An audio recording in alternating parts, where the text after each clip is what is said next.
अस्सलाम वालेकुम वरहमतुल्लाहि वबरकातुहू। मैं हूँ दादा homeopath doctor Mohammad Siddique, Ishal homeopathic clinic Ukada से। आज की हमारी होम्योपैथिक रेमेडी का नाम है कार्बो वेजिटेबल। हर जी रूह की जिंदगी ऑक्सीजन से है और इस होम्योपैथिक रेमेडी में बकसरत ऑक्सीजन पाई जाती है। कैसे इसको याद रखें? इसको याद रखने का इंतहाई आसान तरीका है कि जब ऑक्सीजन किसी भी जिस्म में कम होती है उसके तमाम आज़ा, आसाब, रेशे ढीले पड़ जाते हैं, काम करना छोड़ देते हैं। लिहाजा जब ऐसी कैफियत हो कि नर्वस सिस्टम भी कमजोर हो जाए, मस्कुलर सिस्टम भी कमजोर हो जाए और कनेक्टिव टिश्यू का तमाम सिस्टम जो है वो डैमेज होने के करीब हो जाए, तो आज़ा, उजलात, रेशे ढीले पड़ जाएं, तो उस सूरत में खा वो दिमाग के अंदर ये कैफियत पैदा हो जाए, दिल के उजलात और आसाब ढीले पड़ जाए, मैदा हो, शिकम हो, गुर्दे हो, फेफड़े हो, बचगाना ये बीमारी जाहिर हो जाए, ये अलामत बड़ों में, नौजवानों में, बूढ़ों में, मर्दों में, औरतों में,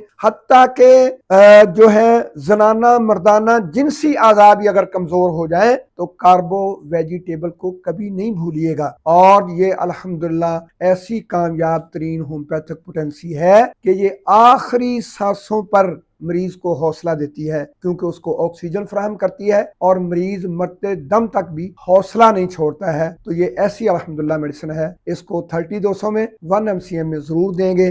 सर के बालों से लेकर पांव के नाखूनों तक अल्हम्दुलिल्लाह हर उज़्व पर, हर हड्डी पर, हर आसाब पर, हर टिश्यू पर, हर सेल पर काम करने वाली ये होम्योपैथिक रेमेडी है, जो चूंकि ये हर एक चीज को ऑक्सीजन फराहम करती है। तो इसको आप देंगे तो इंशाल्लाह मरीज जल्द शिफायाब होगा। अस्सलाम वालेकुम वरहमतुल्लाहि वबरकातुहू।